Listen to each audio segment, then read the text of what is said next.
Komodo dragons, which look like something out of a Jurassic Park film, are large, fast, and deadly. There have been 24 total attacks on humans, 5 of them being fatal, but even those who survived to tell the tale were left with some seriously nasty wounds. With their curved teeth, venomous bites, sharp claws, and powerful neck muscles, Komodo dragons are known to tear pieces of flesh off their victims and each other. They're cannibals. If the initial attack doesn't kill you, the venom they produce will prevent your blood from clotting and could even paralyze you. In other words, if you're not treated in time, death is almost guaranteed. That is exactly what happened to an Indonesian fisherman, Muhammad Anwar, who in 2009 docked at Komodo Island for a quick snack of apples. Fortunately for him, one small mistake led to what many believe was an excruciating death at the hands of 2 hungry Komodo dragons. A witness of the incident later told authorities that Anwar was bleeding all over his body. With less than 3,500 Komodo dragons in the wild, it's rare for the endangered species to attack humans. But rangers working on Komodo Island have recently seen an increase. The tourists, children, and even rangers have all fallen victim to attacks. But it's not only on Komodo Island where these incidents occur. Has a Komodo dragon ever swallowed a human whole? How long could you survive after one of their venomous bites? And are they really cannibals? Before we tear into this one, make sure to like and subscribe for more amazing survival tips.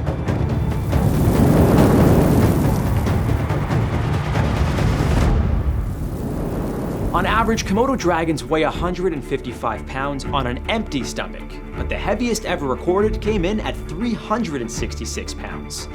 That's a big boy. The significant weight jump is because they can expand their stomachs, allowing Komodos to eat up to 80% of their body weight in a single meal.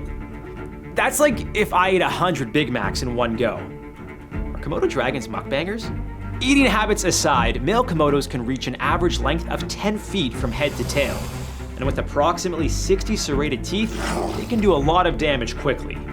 Their powerful neck muscles are used when they grab hold of prey and thrash it from side to side, ripping flesh off like a hot knife through butter. Based on witness reports, it seems this is exactly what happened to Muhammad Anwar. After docking, he began climbing a tree to collect fresh apples. While reaching for the fruit, he slipped and fell to the ground. Within moments, he was ambushed by 2 Komodos. Some sources claim the area Anwar entered was prohibited to humans, and it's clear why that's the case.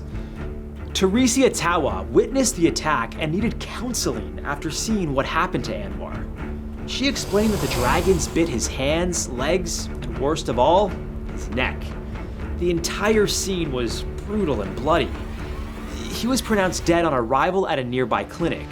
Unfortunately, Anwar's attack occurred just 2 years after an 8-year-old boy's life was cut short due to a Komodo attack in a national park on the same island. This would be the first fatal attack on the island in 33 years, but it served as a stark reminder to the world just how dangerous these dragons truly are. A spokesperson for the national park explained that the boy went behind a bush to go to the bathroom and was pounced on by a Komodo. As opportunistic hunters, Komodo dragons tend to sneak up on their prey, and unfortunately, he never saw it coming. It bit his waist and thrashed him from side to side. The boy's uncle, a local fisherman, threw rocks at the aggressive Komodo in hopes it would release his nephew. Although the tactic worked, sadly, he bled to death just 30 minutes later. His uncle reported he was bitten in half. Although that was not confirmed, he may have just been in total shock seeing his nephew die right before his eyes. And even then, the dragon wouldn't have been able to eat half of the boy's body in one go. It would have to eat away at it slowly, so they definitely can't swallow a human whole, even with a size advantage on us. Well, that's a relief. Anacondas, on the other hand, well, that's a story for another episode. The attack was a shock to locals, since 1,200 live among the Komodos, and the community went over 3 decades without any fatal incidents. Although they were known to wander into residential areas, the thought of them killing a human wasn't a huge concern. They had coexisted with them for so long, with victims only sustaining minor injuries. Trying to understand the reasoning for the attack, some rangers believed a lack of food was the cause. It was during the dry season, after all. A park ranger who survived a Komodo attack quickly learned what these animals can do when food is scarce. In 2019, the same year Anwar fell victim to Komodo dragons, Mei Yen, a park ranger, was also attacked. In his office. Working on Rincha Island, one of 3 islands making up Komodo National Park, Mei Yen went into his office as he did every day for nearly a year. Moments after sitting at his desk, he noticed a Komodo dragon right by his feet. Wearing nothing but sandals and fearful of the dragon's vicious bite, Mei Yen slowly moved his leg away. Unfortunately for him, this caught the attention of the hungry animal, who quickly attacked. The dragon bit into his leg with a crunch. Mei Yen had to act fast.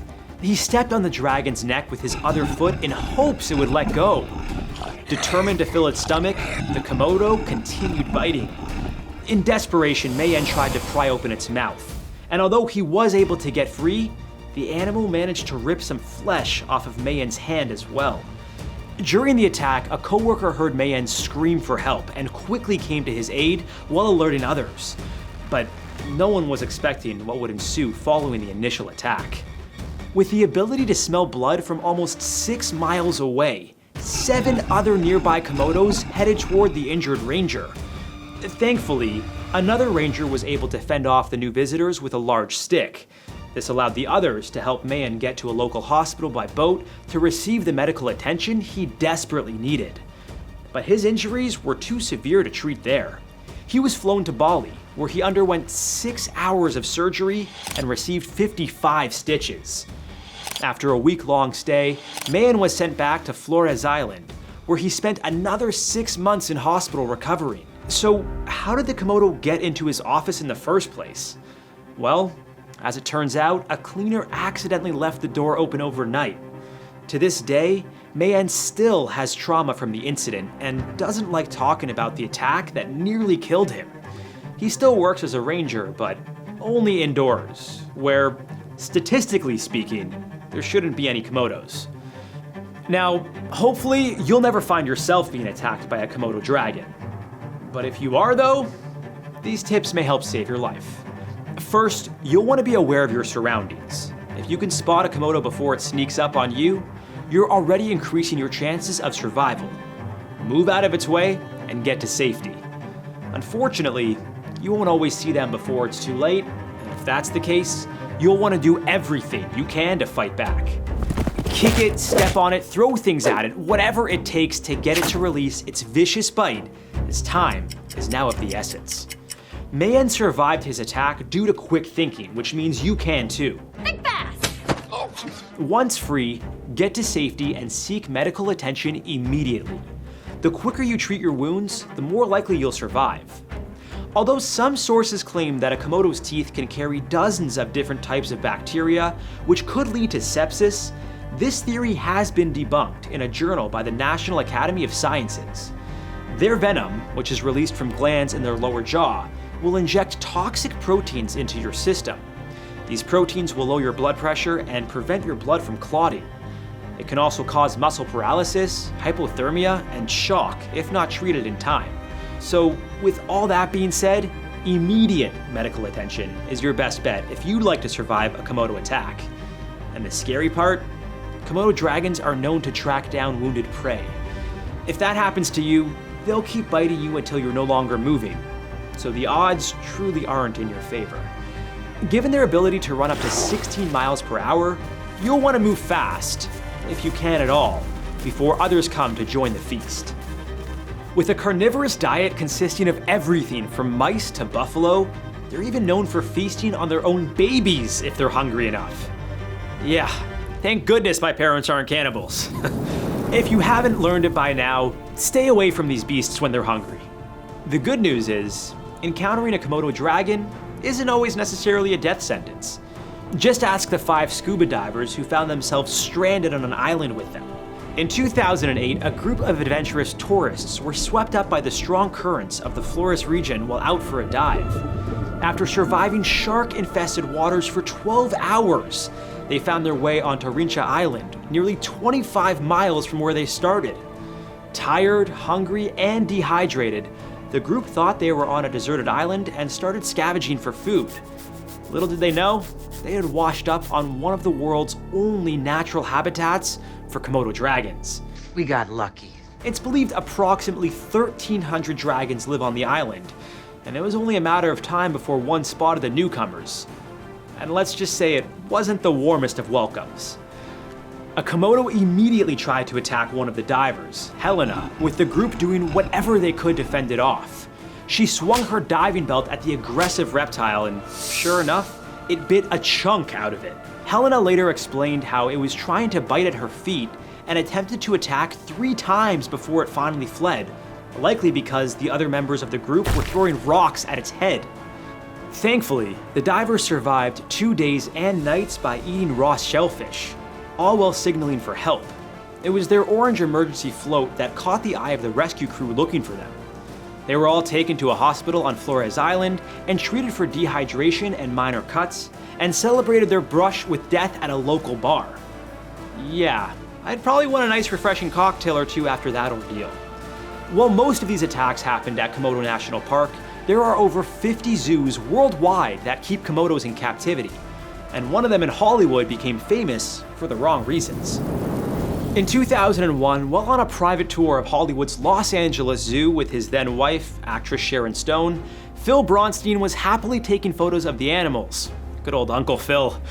But it was the Komodo dragon that particularly caught his attention. After being invited into the reptile's cage, a common occurrence for VIP guests, the zookeeper advised Phil to remove his white shoes and socks to prevent the dragon from mistaking them for a white rat, which was part of its diet.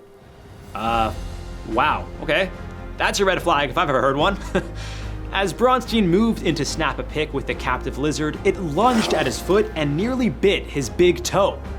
There are conflicting reports as to how Bronstein got out. He claims he had to pry open the dragon's mouth and escape through the feeding door while the zookeeper distracted it. Yeah, right. Regardless of how Bronstein managed to escape, he had to undergo surgery on his foot to reattach severed tendons and rebuild his big toe.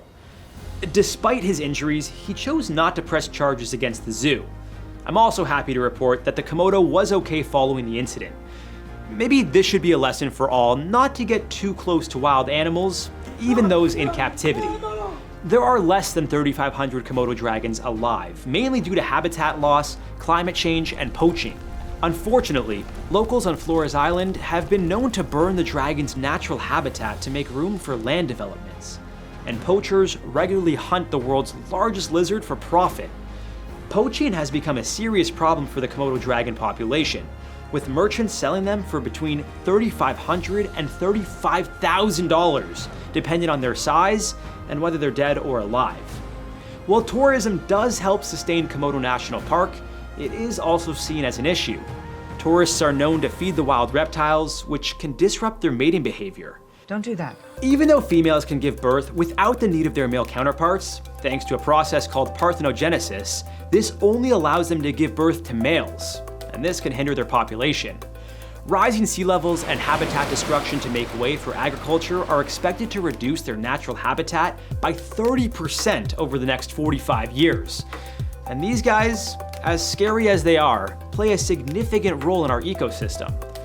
As apex predators, they keep things in check and ensure that everything from buffalo to rodents don't overpopulate. They also eat carcasses, which can help reduce the spread of disease. So if you spot a Komodo in the wild, just let it be. Odds are it can do some serious damage to you, but their bites are nothing compared to an alligator. Just ask Florida resident Juan Carlos Laverde, who barely survived a gator attack while out for a swim. We'll uncover his terrifying story on another episode of How to Survive.